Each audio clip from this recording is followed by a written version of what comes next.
Hi बच्चोपारी, this is Vibhuti Khare, your chemistry educator. Welcome to the series of NCERT में क्या याद करना है। हर कोई बोलता है कि भाई क्लास 10th बोर्ड एग्जाम्स के लिए ना NCERT रीड करो, बहुत ज़रूरी है, क्योंकि बोर्ड एग्जाम का पेपर NCERT से ही सेट होता है। बात बिल्कुल सही है, बात में दम भी है। अब मान लो कि तुमने कोई अपना चैप्टर साइंस का NCERT बुक से पढ़ भी लिया, लेकिन पढ़ने के बाद आई एम 100% श्योर कि तुम्हारे दिमाग में एक थॉट आता है कि यार NCERT की रीडिंग तो लगा ली, लेकिन क्या NCERT में कुछ ऐसा है जो हमें याद कर लेना चाहिए? तो इसका जवाब है हाँ, क्योंकि तुम्हारी क्लास 10th साइंस की NCERT बुक में बेटा हर एक चैप्टर में कुछ ऐसी लाइंस हैं, कुछ ऐसे स्टेटमेंट्स हैं जिनके ऊपर बोर्ड एग्जाम में सवाल बनते हैं, डायरेक्ट क्वेश्चंस बनते हैं। और वो जो क्वेश्चंस है ना बेटा, वो बोर्ड एग्जाम्स में बार बार रिपीट हो रहे हैं। तो ऐसे ही कुछ सवाल इस बार अगर तुम्हारे बोर्ड एग्जाम में आ गए तो तुम्हें क्या करना है, NCERT की उन्हीं लाइंस को एज इट इज लिख करके आ जाना है और तुम्हें पूरे नंबर मिल जाने हैं। तो अब बिना टाइम वेस्ट करे आ जाओ, हम बात करते हैं कि NCERT में क्या क्या याद करना है। हम स्टार्ट करेंगे बेटा आज साइंस के फर्स्ट चैप्टर के साथ, that is chemical reactions and equations. तो तुम्हारे पास तुम्हारी NCERT बुक होनी चाहिए, एक पेंसिल होनी चाहिए और या फिर एक हाइलाइटर भी होना चाहिए। ठीक है, यहाँ पर जो भी तुम्हें मैं स्टेटमेंट्स अभी बताने वाली हूँ, तुम उनको मेरे साथ साथ अंडरलाइन करते जाओ और या फिर हाईलाइट करते जाओ, क्योंकि वो स्टेटमेंट्स तुम्हें याद करने हैं। अब एग्जाम्स इतने नजदीक आ चुके हैं बेटा कि अब हमें हार्ड वर्क के साथ साथ स्मार्ट वर्क भी करना है। NCERT पढ़नी तो है, रिवीजन तो करना है, लेकिन NCERT में एग्जैक्टली क्या पढ़ना है, क्या रिवाइज करना है, क्या याद करना है, ये तुम्हें अब पता चलने वाला है। चलो हम स्टार्ट करते हैं अपने first chapter chemical reactions and equations के साथ।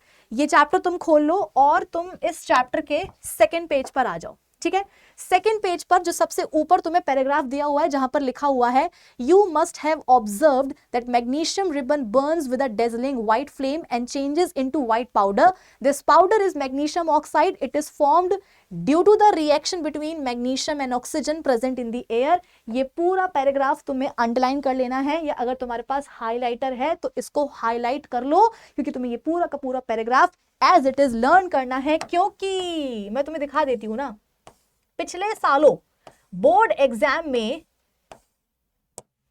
इस पैराग्राफ के ऊपर ये सारे क्वेश्चंस बने हैं। मैं पिछले 5 सालों के बेटा बोर्ड एग्जाम के जो पेपर्स हैं उनका एनालिसिस तुमको करके बता रही हूं। हम फैक्ट्स पर बात करते हैं, हम हवा में बात नहीं करते कि बेटा ये पढ़ लेना, ये आता है वो आता है। नहीं, तुम खुद देख लो कि क्या आता है और बार बार आ रहा है, मतलब रिपीट हो रहा है, तो इस साल भी तुम्हारे बोर्ड एग्जाम में आ सकता है। What kind of flame is produced on burning magnesium ribbon? MCQ आ जाते हैं, assertion reason आ जाते हैं, multiple choice questions आ जाते हैं। Write the product formed on burning magnesium ribbon. What is the color of the product of burning magnesium ribbon? तो ये सारी जो बेटा चीजें हैं ना, जितने भी सवाल हैं, इन सारे ही सवालों के जवाब इस एक पैराग्राफ में दिए हुए हैं। तो तुम्हें क्या करना है, इस एक पैराग्राफ को अच्छे से हाईलाइट करके, अंडरलाइन करके याद भी करना है। ये नहीं कि बस अंडरलाइन कर लिया है, याद भी करना है। ठीक है, चलो अगले पेज पर हम आते हैं। बैलेंस्ड केमिकल इक्वेशंस का जो टॉपिक दिया हुआ है, उसके जो नीचे ये पैराग्राफ है बेटा, ये आपको पूरा का पूरा अंडरलाइन करके लर्न कर लेना है। देखो इसमें लिखा क्या है, recall the law of conservation of mass that you have studied in class 9th. Mass can neither be created nor be destroyed in a chemical reaction. That is, the total mass of the elements present in the products of a chemical reaction has to be equal to the total mass of the elements present in the reactants. In other words, the number of atoms of each element remains the same before and after chemical reaction. यानी कि जब भी chemical reaction होती है, masses क्या रहते हैं, conserved रहते हैं। total mass of the reactants should be equal to total mass of the products. ठीक है, अब देखो इस पैराग्राफ के ऊपर बोर्ड एग्जाम में सवाल कैसे बनते हैं। सवाल ऐसे बनते हैं कि भाई बताओ एक बैलेंस्ड केमिकल इक्वेशन क्या होती है, या केमिकल इक्वेशन को बैलेंस क्यों किया जाता है। तो ये पैराग्राफ तुम्हें क्या बता रहा है, ये पैराग्राफ तुम्हें यही तो बता रहा है ना कि भाई जब कोई केमिकल रिएक्शन होती है तो मासेस को कंजर्व करना पड़ता है। हर एक केमिकल रिएक्शन में बेटा जो law of conservation of mass है ना, उसको सेटिस्फाई करना पड़ता है। We need to balance a skeletal chemical equation. Give reason to justify this statement. तो reason क्या है बेटा, ये जो पैराग्राफ है ना, यही पूरा reason है। मैंने बोला ना कि हम फैक्ट्स पर बात करते हैं, हवा में बात नहीं करेंगे। तो बोर्ड एग्जाम में इस पैराग्राफ के ऊपर कई बार सवाल बन चुके हैं, तो तुम्हें एज इट इज यही स्टेटमेंट, यही लाइंस लिख करके आ जाना है। ठीक है, चलो नेक्स्ट पेज पर हम आते हैं और हम आ चुके हैं okay, types of chemical reactions topic जहां से आपका शुरू हो रहा है। वहां पर ये जो बीकर वाला जो फिगर दिया हुआ है, फिगर 1.3, इसके जो नीचे लिखा हुआ है calcium oxide reacts vigorously with water to produce slaked lime releasing a large amount of heat. इस पूरे स्टेटमेंट को तुम्हें क्या करना है, अंडरलाइन करके याद कर लेना है, क्योंकि मैं तुम्हें एक बार फिर से दिखा देती हूं, इसके ऊपर भी बोर्ड एग्जाम में सवाल बने हैं। Name the type of chemical reaction in which calcium oxide react करता है पानी के साथ। Justify answer with a balanced chemical equation. Assertion reason देखो बना हुआ है, reaction of quicklime with water is an exothermic reaction, है ना। उस स्टेटमेंट में लिखा हुआ है कि जब कैल्शियम ऑक्साइड और पानी रिएक्ट करते हैं तो large amount of heat energy क्या होती है, रिलीज होती है। तो मतलब वो क्या है, एक एक्सोथर्मिक रिएक्शन है। ठीक है, तो इस तरीके के सवाल बन चुके हैं बेटा इस स्टेटमेंट के ऊपर, तो प्लीज आपको क्या करना है, इस स्टेटमेंट को याद कर लेना है। चलिए हम बढ़ते हैं अपने नेक्स्ट पेज की तरफ। नेक्स्ट पेज में बेटा ये जो आपको एक येलो बॉक्स दिया हुआ है, इस येलो बॉक्स को आपको पूरा लर्न कर लेना है। A solution of slaked lime produced in the reaction is used for whitewashing. Chemical hydroxide जो है वो रिएक्ट करता है slowly with carbon dioxide in air to form a thin layer of calcium carbonate on the walls. Calcium carbonate is formed after 2 days और whitewashing, तो shiny finish जो है ना आ जाती है दीवारों पर। तो ये पूरा का पूरा पैराग्राफ आपको लर्न कर लेना है, क्योंकि इसके ऊपर भी बोर्ड एग्जाम में सवाल बन चुके हैं। कैसे सवाल बन चुके हैं तुम खुद देख लो भाई, है तुम खुद ही देख लो। कैल्शियम ऑक्साइड रिएक्ट्स, ये तो उसी पिछले वाले स्टेटमेंट के ऊपर हो गया। A compound A is used in the manufacturing of cement. ठीक है, फिर उसके बाद में यहाँ पर देखो एक्सप्लेन, अच्छा ये एक्सप्लेन वाला आ गया है।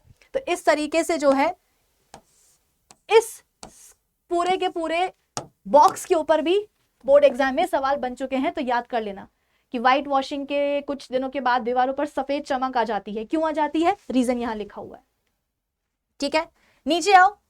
रेस्पिरेशन एक एक्सोथर्मिक रिएक्शन है, इसके ऊपर भी बोर्ड एग्जाम में सवाल बन चुका है। तुमको मैंने अभी अभी दिखाया है ना,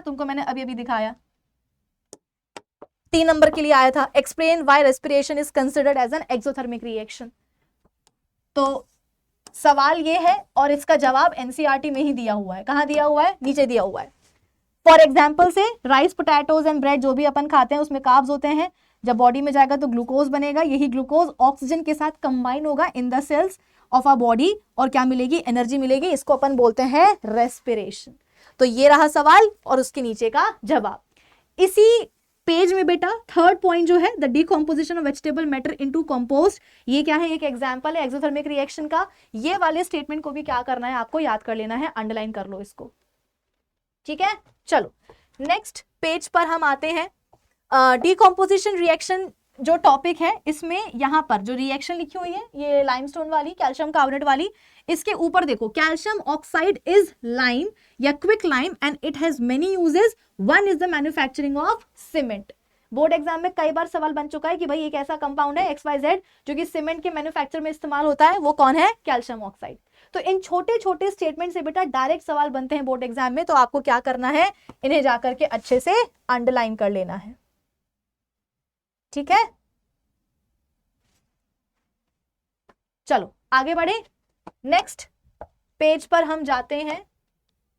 ये देखो जहां पर डिस्प्लेसमेंट रिएक्शन का टॉपिक दिया हुआ है, डिस्प्लेसमेंट रिएक्शन के टॉपिक के ऊपर इस पेज में यहां पर लिखा हुआ है the above reactions are used in black and white photography. तो इसको भी आपको जाकर के अंडरलाइन कर लेना है। सिल्वर क्लोराइड्स और हैलाइड्स के जो डिकम्पोजिशन की प्रोसेस होती है ना, उसको अपन यूज करते हैं कहां, ब्लैक एंड व्हाइट फोटोग्राफी पे। डायरेक्ट सवाल बना है बेटा, एज इट इज क्या करो, याद कर लो, अंडरलाइन कर लो। नेक्स्ट पेज पे आओ। डबल डिस्प्लेसमेंट रिएक्शन जो टॉपिक है, यहां पर एक प्रेसिपिटेट को डिफाइन करना सिखाया गया है। You will observe a white substance which is soluble in water. ठीक है, तो सब्सटेंस से अंडरलाइन करना शुरू करना। Substance which is insoluble in water, this insoluble substance formed is called precipitate. Any reaction जहां पर प्रेसिपिटेट बनता है उसको अपन क्या बोलते हैं, प्रेसिपिटेशन रिएक्शन। तो ये जो 4-5 सेंटेंसेस हैं इनको भी अंडरलाइन कर लो। यहां पर तुम्हें प्रेसिपिटेट और प्रेसिपिटेशन रिएक्शन दोनों की ही डेफिनेशंस बताई जा रही हैं। फिर इसके बाद में अब तुम लास्ट आ जाओ कहां बेटा, इस चैप्टर के बिल्कुल एक्सरसाइज के ऊपर, व्हाट यू हैव लर्नड इस पिंक वाले डब्बे में। इस पिंक वाले डब्बे में बेटा तुम्हें जितनी भी केमिकल रिएक्शंस है ना उन सब की डेफिनेशन दी हुई है और बोर्ड एग्जाम में डायरेक्ट सवाल बनते हैं। Define combination reaction, define decomposition, define displacement, define redox, direct सवाल बनते हैं। ठीक है, तो तुम्हें क्या करना है, तुम्हें यहां पर जो मैं डेफिनेशंस मार्क करवा रही हूं वो लर्न कर लेनी है। कॉम्बिनेशन में देखो थर्ड जो पॉइंट है यहां से मार्क करना शुरू करो। इन कॉम्बिनेशन रिएक्शन 2 और more substances combine to form a single product.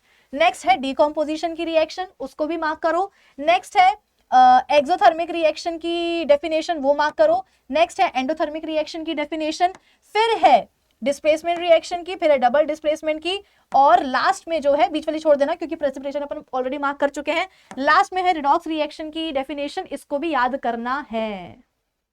ठीक है, तो लास्ट जो आपका पिंक वाला डब्बा है एक्सरसाइज के ऊपर, इसमें से आपको 3rd, 4th, 5th, 6th, 7th, 8th और 10th ये सारे पॉइंट्स मार्क कर लेने हैं क्योंकि ये सारी टाइप्स ऑफ केमिकल रिएक्शंस की क्या है, डेफिनेशंस है। तो आज के इस वीडियो के लिए इतना ही। अब हम मिलेंगे अपने अगले वीडियो में जहां पर हम अपने नेक्स्ट चैप्टर में एनसीईआरटी बुक से क्या क्या स्टेटमेंट्स, कौन कौन से पैराग्राफ्स लर्न करने हैं ये मैं आपको बताऊंगी। ठीक है, चलो मिलते हैं अपने नेक्स्ट वीडियो में। Bye bye.